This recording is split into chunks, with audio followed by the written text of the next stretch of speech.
আজি অসম চৰকাৰে এখন অতি মহিয়ান আঁচনি পবিত্ৰ আঁচনি অসমৰ ছাত্ৰী সমাজৰ বাবে উৎসৰ্গিত কৰিছে। নিযুত মইনা আঁচনিৰ জৰিয়তে 1,59,000 গৰাকী ছাত্ৰীয়ে মাহিলী বৃত্তি পাবলৈ সক্ষম হ'ব। উচ্চতৰ মাধ্যমিক প্ৰথম বৰ্ষৰ ছাত্ৰীসকলে 1000 টকা, স্নাতক প্ৰথম বৰ্ষৰ ছাত্ৰীসকলে 1250 টকা আৰু পোষ্ট গ্ৰেজুৱেট প্ৰথম বৰ্ষৰ ছাত্ৰীসকলে 2500 টকা লাভ কৰিব। প্ৰতি মাহৰ 11 তাৰিখে বেংক একাউণ্টত এই পুঁজি হস্তান্তৰিত কৰা হ'ব।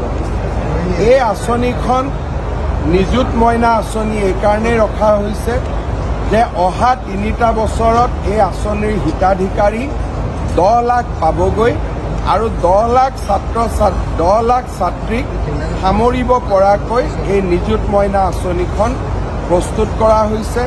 সমগ্ৰ অসমতে আজি ছাত্ৰীসকলে বিভিন্ন সমষ্টিত পতা অনুষ্ঠানসমূহত উপস্থিত আছে। উৎসাহ আৰু উদ্দীপনা। মই ভাবোঁ এই আঁচনিখনে অসমত বাল্য বিবাহ ৰোধ কৰাৰ ক্ষেত্ৰত এক বিশেষ ভূমিকা পালন কৰিব।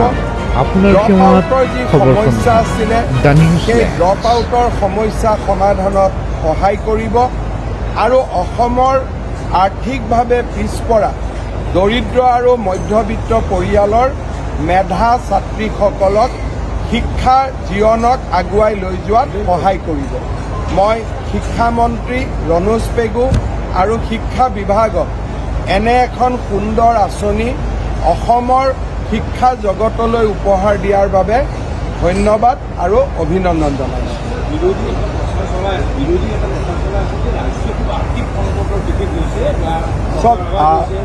আৰ্থিক সংকটৰ মাজতো মানুহে অৰুণোদয় পাই আছে, 1 তাৰিখে দৰমহা পাই আছে, ফ্লাইঅভাৰ বনি আছে, মথাউৰি বনি আছে।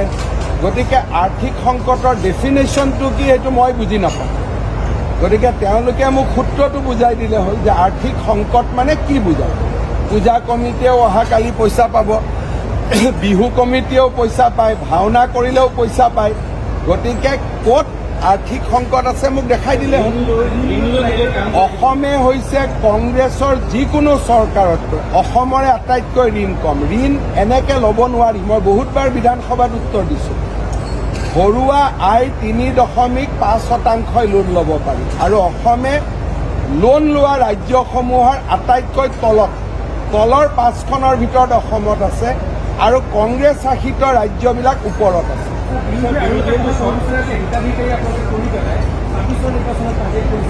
আপোনালোকে এই ছাত্ৰীসকলক যিমানে হিতাধিকাৰী বুলি ক'ব সিমানে মেডিয়াক বেয়া পাব। আপোনালোকৰ টিভি পেপাৰ নপঢ়া হ'ব, কাৰণ হিতাধিকাৰীৰ সংখ্যা আপোনালোকৰ ভাষাত এতিয়াতো বহুত বেছি হৈ গ'ল। অৰুণোদয় 40 লাখ, নিযুত মইনা 1.5 লাখ, 2 লাখ, স্কুটি প্ৰায় 60,000। যদি হিচাপ কৰে অসমৰ আমাৰ আয়ুষ্মান ভাৰতৰ আয়ুষ্মান অসমৰ কাৰ্ড 62 লাখ আৰু মই বন্ধ কৰিলে আপোনালোকে লিখি দিয়ে। যদি হিতাধিকাৰী কোনোবা এটা মাহত পইচা নাপায় সেইটো নিউজটো আপোনালোকে কৰি দিয়ে। চৰকাৰ তেওঁলোকে য'ত বনাই থাকক। বৰ্তমান ৰাইজৰ কাৰণে কৰিবলগীয়া মোৰ আৰু বহুত কাম আছে। আজি কংগ্ৰেছক সুধিব, তেওঁলোকে যেতিয়া 2008, 9, 10, 11 মনমোহন সিঙে বিভিন্ন ভাষাক ধ্ৰুপদী ভাষাৰ আখ্যা দি আছিলে তেতিয়া কংগ্ৰেছে প্ৰতিবাদ কিয় নকৰিলে যে অসমীয়াকো দিয়ক বুলি। আজি কংগ্ৰেছৰ দিনত চৰাইদেউ মৈদাম কিয় বিশ্ব ঐতিহ্য ক্ষেত্ৰ নহ'ল?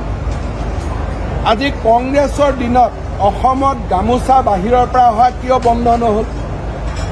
আজি কংগ্ৰেছৰ দিনত ইউনিভাৰ্চেল হেল্থ ইঞ্চুৰেঞ্চ কিয় নহ'ল?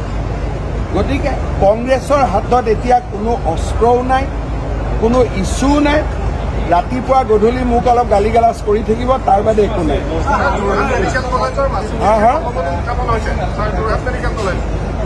কোনটো ঘাইপথ?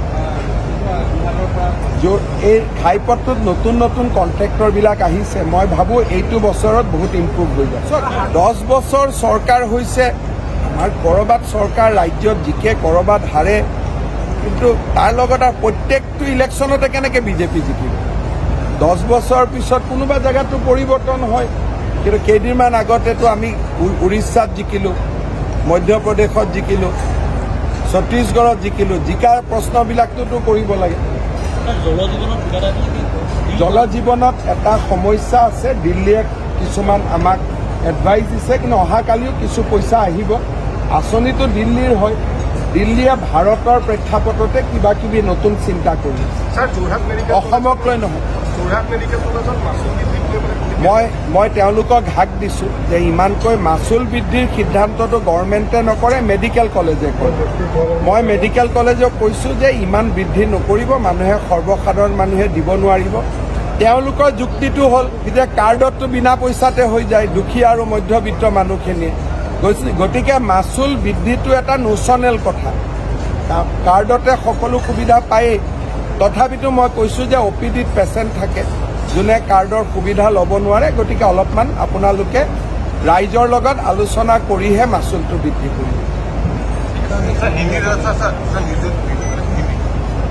असम आज एक बड़ा प्रयास का शुरुआत किया है चाइल्ड मैरिज को रुकवाने के लिए हमारा ये प्रयास होगा जो भी बच्चा कॉलेज और यूनिवर्सिटी में पढ़ेगा खास करके हमारे जो गर्ल स्टूडेंट हैं उनको महीना एक स्कॉलरशिप मिलेगा 1000 रुपया करके और जो पोस्ट ग्रेजुएट पढ़ेगा गर्ल स्टूडेंट उनको 2500 रुपया मिलेगा हर महीना हमारा लक्ष्य यही है कि छात्री अपना दम पर पढ़े पिता माता का ऊपर आर्थिक रूप से डिपेंडेंट ना हो और ये होने से हम लोग का आकलन है कि असम में चाइल्ड मैरिज कम होते जाएगा चाइल्ड मैरिज रुकवाने के लिए आज हम लोगों ने ये निजुत मोइना आसनी नाम ये एक बड़ा स्कीम का शुरुआत किया हो करीबन 1.5 लाख से 2 लाख छात्री इससे